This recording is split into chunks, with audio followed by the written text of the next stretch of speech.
I'm Esteban. And I'm Sarah, and this is episode 143.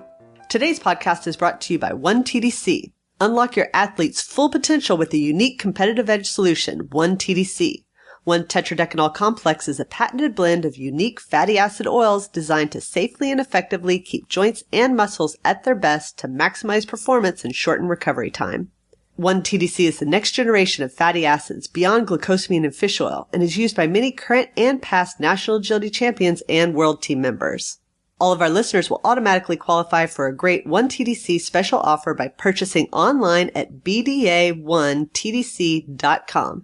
That's BDA, the number 1, TDC.com. Today's podcast is also brought to you by Back on Track. Dog agility is a demanding sport and can be difficult on the body, both the dogs and the humans. Back on Track specializes in dog blankets, beds, and wraps that keep muscles warm and reduce the pain in joints.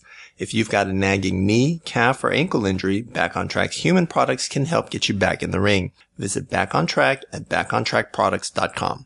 Today, we're going to be talking about starting fast and finishing strong. Now, this podcast idea actually came to us from one of our VIP members. She was throwing out a possibility for a podcast, and me and Sarah thought about it. And even though we've discussed maybe one or two of these elements in other podcasts, we thought it'd be a really good standalone podcast, especially for the beginner handler. But I think the experienced veterans will realize that they've been seeing some of these things, and hopefully it'll help them. And instructors out there, it'll help them as well. That's right. So basically, we want to talk about some common patterns that you might see, problems that you might see at the start of a course and at the end of the course. Let's start with the start of the course. That's brilliant. There's a symmetry there I really like. I like it. One thing that I do want to talk about in both the starts and the ends that'll be common to both is the idea of having a routine. And every dog is going to have a different routine. And I learned this the hard way by running other people's dogs. So I ran a friend of mine's border collie, and it came with very specific and strange instructions. You need to sit her this way. You need to take the leash off exactly at this time and not before this happens. And you need to do this because she will try to do this. It was very, I don't want to say prescribed. It was very detailed, right? And so these are some of the things that develop. And when you have someone run your dog and you have to give them instructions like that, now you realize you do in fact have a routine, something that your dog is used to, something that you've kind of developed over the years in order to get the best possible performance out of your dog. And so I would argue that having a routine is a good thing. I think there are some things that don't need to be in everybody's routines that kind of end up there, either through superstitious behavior, right? They just happen to be there and the dog now thinks it's part of the cue. So for a lot of people, when they have start line issues, I recommend, kind of cleaning up the routine, putting in only what's necessary. The clearer and more simple the routine is for the dog, I think the better their understanding and the more likely they are to go fast. That's right. I think an aspect of the start is that there can be a lot of stress around the start for a lot of dogs. And usually that stress is going to come from not understanding their job at the start line. Once they get started and they're running, then they know what they're doing. But having a very clear criteria for your controlled behavior of a start is important. Now, there are also other elements about the start besides the fact that it's a control position. There's the fact that it's kind of that first moment when you step away from your dog. There's the fact that it's the closest part of the course to the rest of the world where everybody else is waiting with their dogs, and there's, dogs just outside the ring that are getting ready to come in. Maybe one of them was giving your dog the border collie eye the whole time you were waiting to go in. So there are definitely elements of that there as well. Very good points. So I think what we're saying is take a look at your routine, see if you in fact have a routine, and see if you can put together a routine that kind of makes sense, puts your dog at ease because they're running through a prescribed sequence of events. So just like someone will tell you, an instructor might tell you, okay, when your dog's stressed, do these tricks that they know very well. So now I'm going to tell you, when you're starting an agility run and your dog's a little anxious about the environment, do this start line routine that they know very well. It's very clear to them. It's always the same. And I think that's a way to calm them down and get them ready at the same time. So what are the problems that we might see at the start line? I think that the main things that people are going to be concerned with are going to be their dog breaking the start, their dog being slow off the start. So once they're released, either they're a little sticky on their release or they just actually move slow through the first 1, 2, 3 jumps until they kind of really get going. Or number 3, having dogs that knock the first couple of bars at a much higher rate than any other bar in the course. So, that first bar falling, first couple of bars falling. Well, let's start to talk about these kind of one at a time. Just to start with the idea that dogs can be sticky or they can break start lines. These I kind of think of as two sides of the same coin. So dogs break starts a little bit. The handler can kind of come down hard on them, right? A little bit of bad feelings can creep in the training process. And now you have a dog who really wants to get it right. So they're not going to come out exploding. Right? They're going to kind of be tentative about it. They're going to be like, okay. Is this right? Is this right? I'm going to take one step forward. And the handler, many handlers, inadvertently, without realizing they're doing this, are going to actively encourage their dog. Yes, I did say okay. So they're going to do what? They're going to say okay again. They're going to say it louder. They're going to emphasize it. They're going to bend over. They're going to wave at their dog. And now the dog has learned this. Okay, when I think I need to go, I'm going to throw a foot out there. And if it's time to go, she is going to yell louder, wave at me a little bit, or take a step toward me. And now I can go. Now I know for sure. And if I put that paw out and she starts to walk back towards me or gives me a or a no, then I pull it back in and I know I wasn't supposed to go. Right. So it all comes down to having a clear understanding of not only the behavior of the sit, but what constitutes a release from that position. Exactly. And I always advocate a verbal only. This is difficult only in extremely loud arenas where your dog can't hear you or distinguish your voice from other noises. Possibly on very, very long lead outs, there might be some confusion there. But yeah, I think you want to be absolutely consistent here. And I think this is a weak point for people. And it applies to both fast dogs and slow dogs. Right. And we have had a whole podcast on start line stays. So I'll link to that in the show notes as well, which will have a lot more discussion about I agree. How to make we don't want to get bogged down on, how to have great start line stays, even though that's very important. Just understand that it can be part of the issue. Yes. Right. Yes. So let's talk about dogs that are slow, take a little while to get up to speed, that they're just have a little bit less Not hesitant to start, but they start fine. But their ground speed over the first, let's say, 3 jumps is much not less as fast than as the their rest ground of the course. speed if you took it anywhere in the middle of the course. That's right. So a lot of different theories out there. I think the most popular theory is that dogs are aware their reinforcement is coming all at the end. They're not necessarily getting rewarded enough at the beginning. I think that's one theory. If you want to think about it, like what is going through your dog's head just at the beginning? So you, Sarah, tell me what your dog is thinking. So your dog is coming off the start line, and what are all the reasons that they could come off slowly, right? So there are some dogs that don't really love agility, right? They're in it for the prize. They're going to do this thing for you. So I think those we classically think of as dogs that speed up at the very end. They come out a little slow because 100% of the time, there's no reinforcement in the first 3, 4, 5 obstacles. Right. They know they got to get through a whole course. Through the course, right. So, whatever. They're a little weak somewhere in this behavior chain of, 50 different behaviors to get through this 20 obstacle course. Right. They're a little weak there. But not every dog that's slow to start doesn't like agility. So we don't want people to think that. But there could be an element somewhere on the course that gives your dog concern. Right. That's going to cause them stress. So they, maybe they like agility as a whole, but maybe you're struggling with weave pulls right now. And they're like, man, I know sooner or later I'm going to have weave pulls in here. Right. So how many of you know someone who's like, oh man, if I get a contact obstacle in the first, 5 obstacles, my dog is really going to slow down. Or the opposite, my dog is really going to speed up. Or, I hope we get a tunnel in the first 3 obstacles because that'll really get my dog going. So again, I think that speaks to differential value in the behavior chain, right? You've got all these different behaviors. Your dog likes some of it. He doesn't like other parts of it, right? Right. Same thing when I'm teaching my kid basketball. I want to work on shooting fundamentals. He wants to just get over there and shoot the ball however he wants to shoot it. He wants to start taking 3-pointers. I want him to work on free throws. It's all the game of basketball. And we like to say someone is good or bad at basketball, but actually there are many, many elements, and agility is the same way. So if you think of it as one long behavior chain, there are links in that chain that are going to be a little bit weaker, other links that are going to be a little bit stronger. So I think the key insight there is that if that's the case, it's not necessarily a problem with the start. Like, that's not where the fix comes. The fix comes by strengthening that chain that's in the middle. Yeah. So I like to introduce more reinforcement.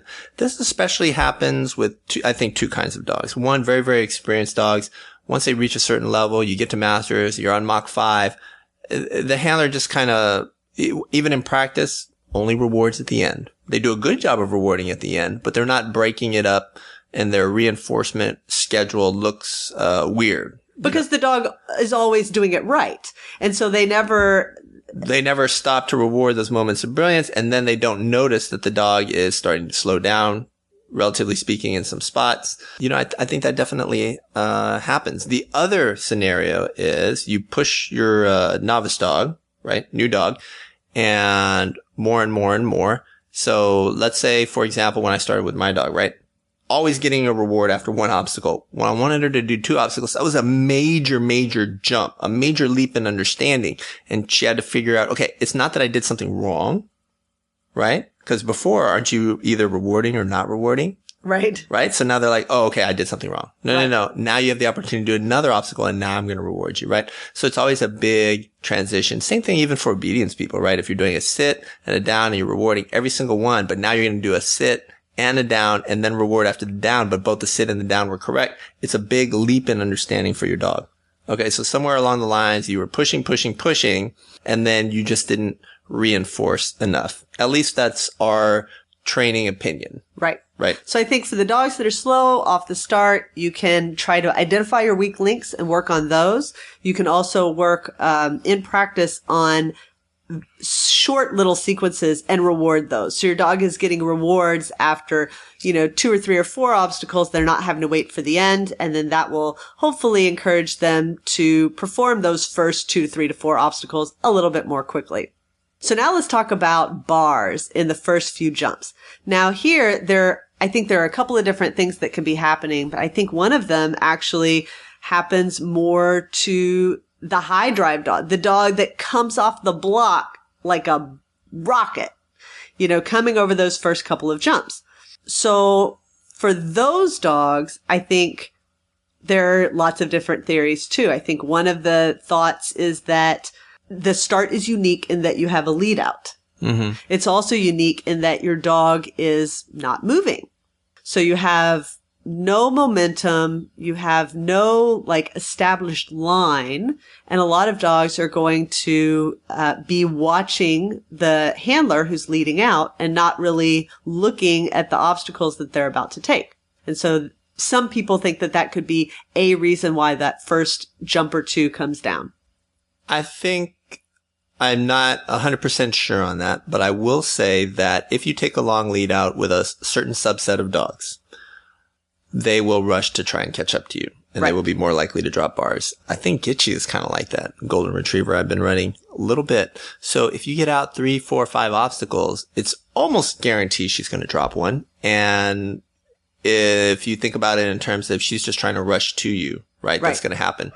So the answer is don't lead out as far, even if you have the ability to do so. Right. Okay. It's like getting out ahead is good to a certain point. Yeah. Right. Now, let me give you another example. I had a Border Collie Rook, and she was about 17 7/8 by measurement. She was definitely under 18, definitely bigger than 17. And she had to jump 26-inch for international. Okay, so they had the 26-inch tire, which is, pretty high. Every time, and I didn't figure this out, of course, until one day we were at a competition. She never had any problems with the tire in practice. But what do we never do in practice? We never made it the very first obstacle. So she was at a trial one day, tire's the very first obstacle, and she went under it. I couldn't believe it.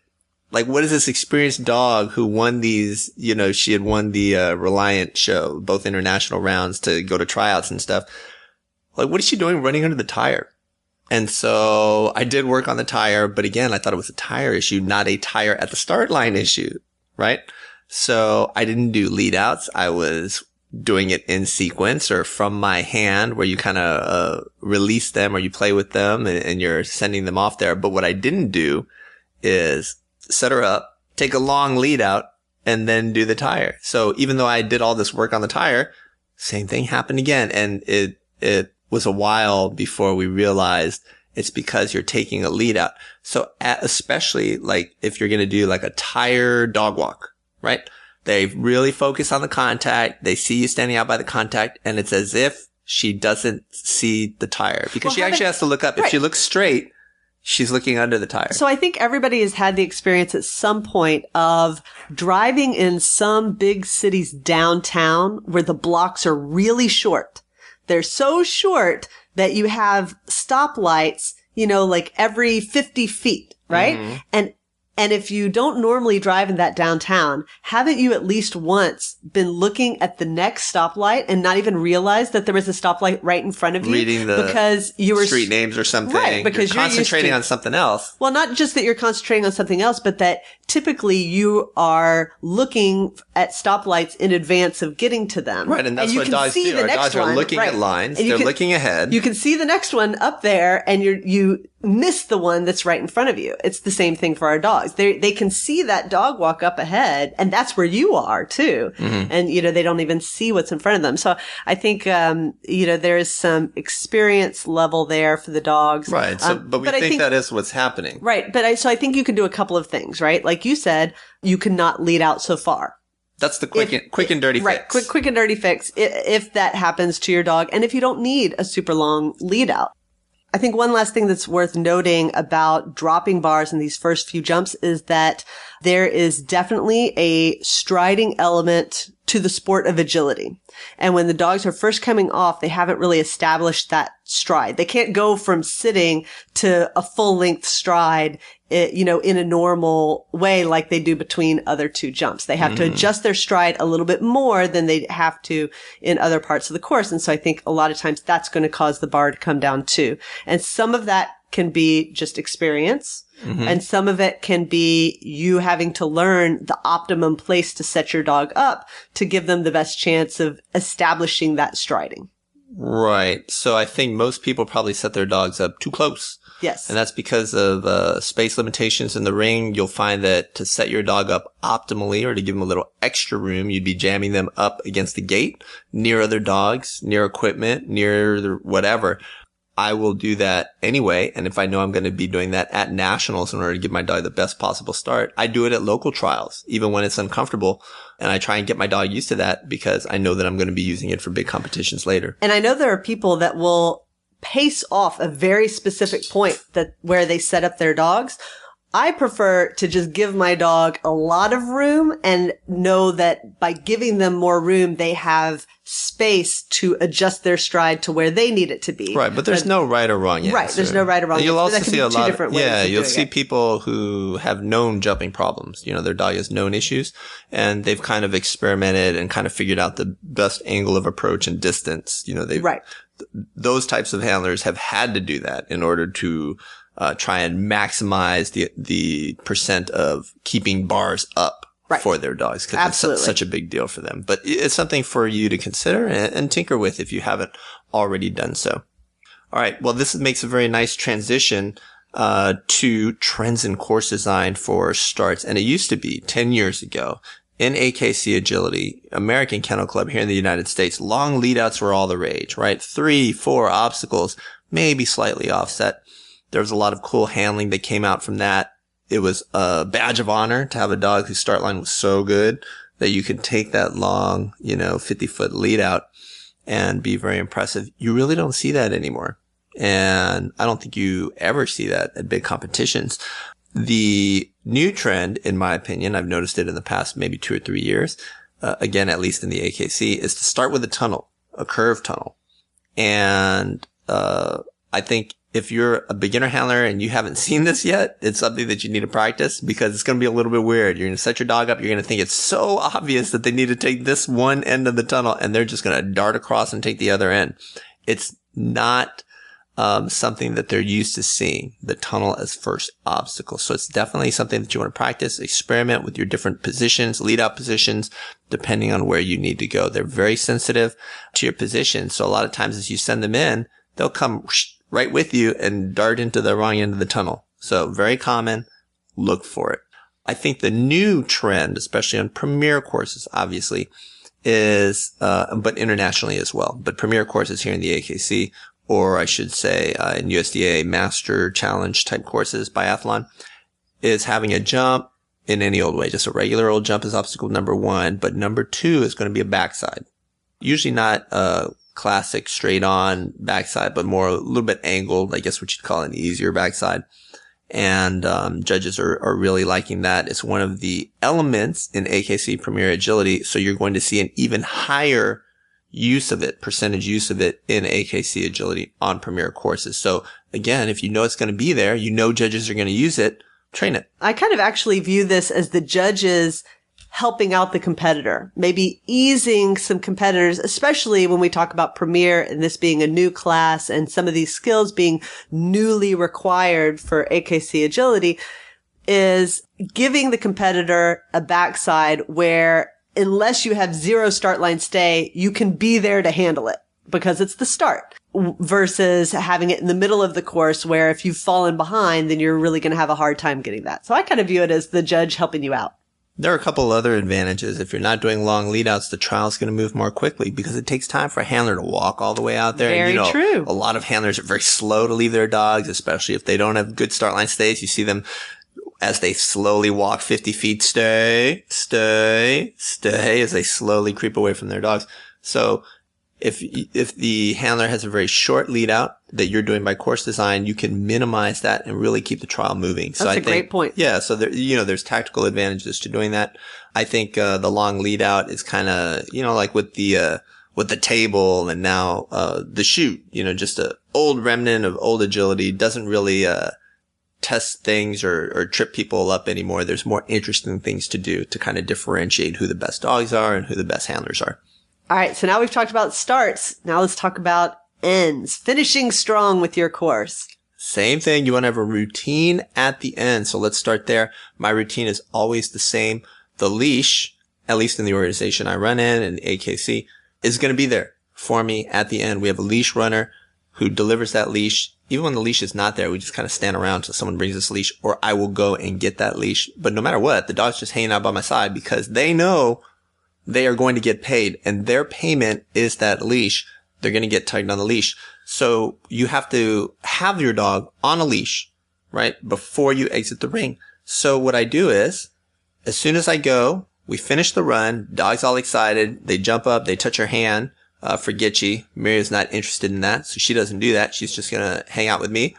I'm going to go grab the leash and I'm going to clip the leash on first.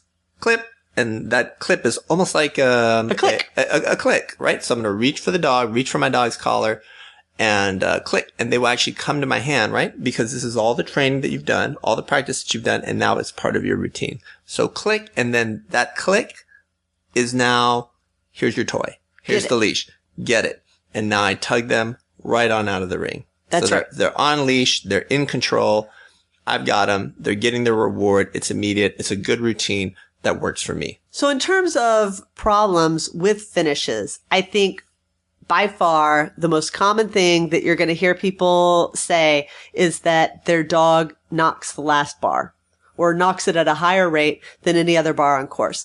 And I think that for a lot of dog handler teams, this falls on the handler. 9 times out of 10, it is going to be this one thing. It is the handler letting up, slowing down as they come into that final jump. So and remember, even people who don't think they are or who are planning not to, they just don't drive through that jump as if it were a jump in the middle of the course. So remember, all of that intense training you've been doing every week on acceleration and deceleration, teaching your dog to extend and to collect.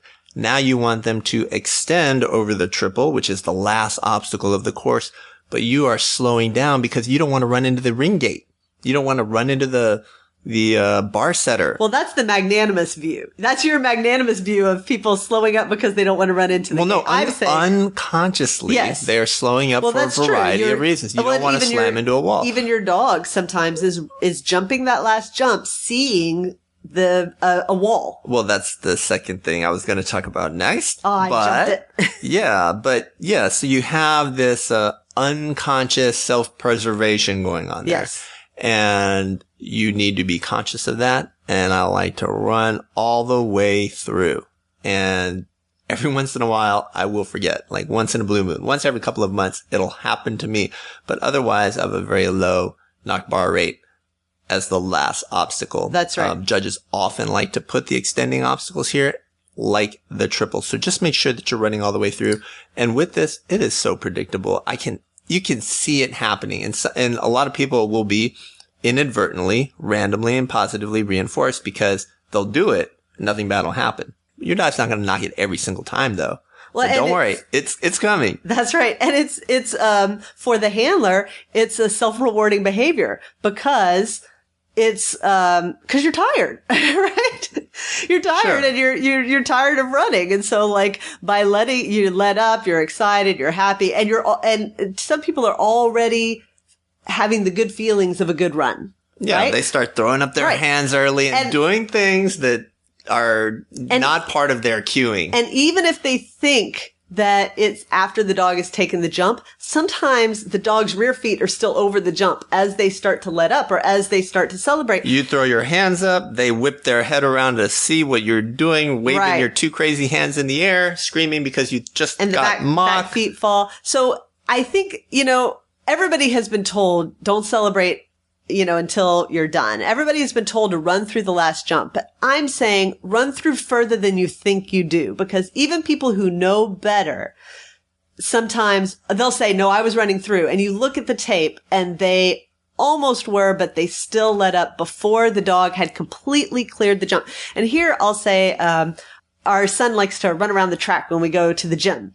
Mm-hmm. And he's competitive. So he always wants me to time him. How fast did I do it? How fast did I do it? Right. And so he'll have a starting point and an ending point. And I've coached him, don't you let up until you run all out past me and then you slow up. Right. And it's the same thing. The end is not the jump.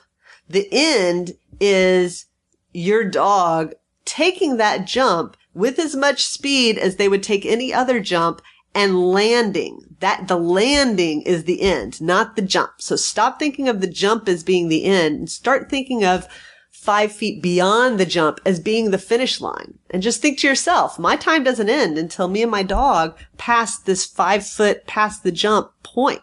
That's your goal. Because when you're subconsciously, when the goal is that jump, then as soon as you get to that jump, you start letting up. But at that point, your dog hasn't completed the obstacle. So that just came to my head. It happens in all the sports, right. Track and field. I used to be a swimmer. It happens in swimming all the time. You unconsciously let up. And we're harping on this so much because I am telling you, I have very good friends, been in agility for years, high level competitors, gone to big competitions and all this stuff. And they do it and they will deny it, and you will show them the video and point it out, and they will still deny it with the video staring at them in the face. Don't be that denier. All right.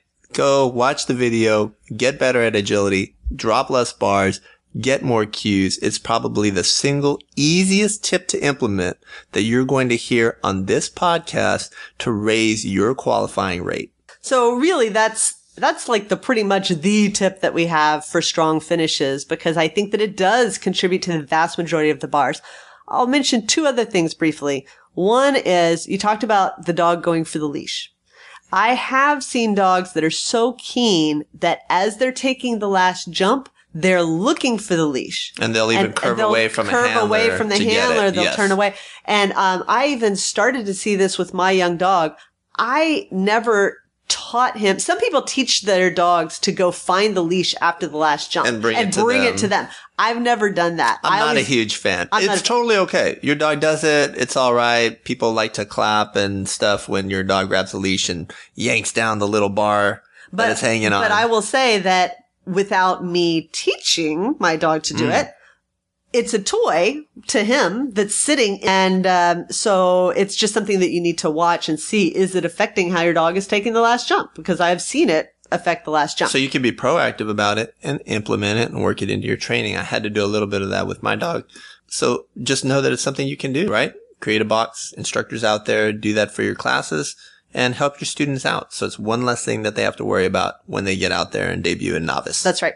The other subtle issue that I think can happen at the end of courses that can cause bars is that I think that sometimes people change their handling at the very end because it's the very end. And by that, I mean, you may have slight curves or changes in line for your dog at the end that you can, air quotes, get away with just running out with the dog on one side versus the other side, rather than putting in some sort of cross, right? Whereas if that same line was in the middle of the course, you would have to do a cross to prepare for the next part of the course. But because it's the very end, you can kind of treat it as a straight line. And I think depending on the line and depending on the dog, that can cause some bars. And so you may be better off having a little bit more clean handling, putting in a rear cross, in between the next to last jump and the last jump, because that's the way the line is set. That's a very good one, because people are very reluctant to put in a cross because they think they're home free, obstacle. Right? They're like, I'm just gonna. But if that's not the way you handle, if that line becomes more awkward, if it puts strange pressure from, your position on your dog, that can cause one of those last couple of bars to come down. So look at the end, handle the end like you would handle it if it occurred in the middle of the course. Right. Rather than, cheating because it's at the end. Right. And I'll just add in one more quickie. The thing that I was alluding to earlier that I thought you may have jumped the gun is it's unique when your dog's approaching any edge of the course that occasionally the fencing, if they use white fencing, or obstacles in the background that are not actually part of the course, or obstacles if you're running a ring next to you and there's no barrier between the two rings, can visually throw them off, so it could affect their striding. So occasionally in the end, you'll see some of that too. They think there's another obstacle. And more courses now, a smaller percent still, but more courses are kind of finishing in awkward places. Instead of in one corner, they kind of finish in the middle of the course where there are multiple obstacles. In that case, I prefer to just throw in the one or two extra obstacles to get to the corner where your leash and stuff is. So some judges like to do that. They want to change it up. I think that's fine. And just understand that your dog's going to think it's weird to suddenly stop in the middle of a course. All right. So we hope we've highlighted some of the issues around both the start and the end of the course so that you and your dog can start fast and finish strong at your next agility trial. Today's podcast was also sponsored by NTI Global. Visit shop.ntiglobal.com for the widest selection of dog agility tunnels for both competition and backyard training. Known for free shipping, more options, high-quality products, and low prices, NTI Global has got you covered. They also offer chutes, tunnel chutes, tamer, and ankle weight bags, along with a full line of accessories and agility storage solutions. Need your agility gear in a hurry? Don't forget to check the in-stock selection. Visit shop.ntiglobal.com and use promo code NTIAgility5 for 5% off savings today. You'll find links to all of our sponsors on today's show notes at baddogagility.com/143. Happy training!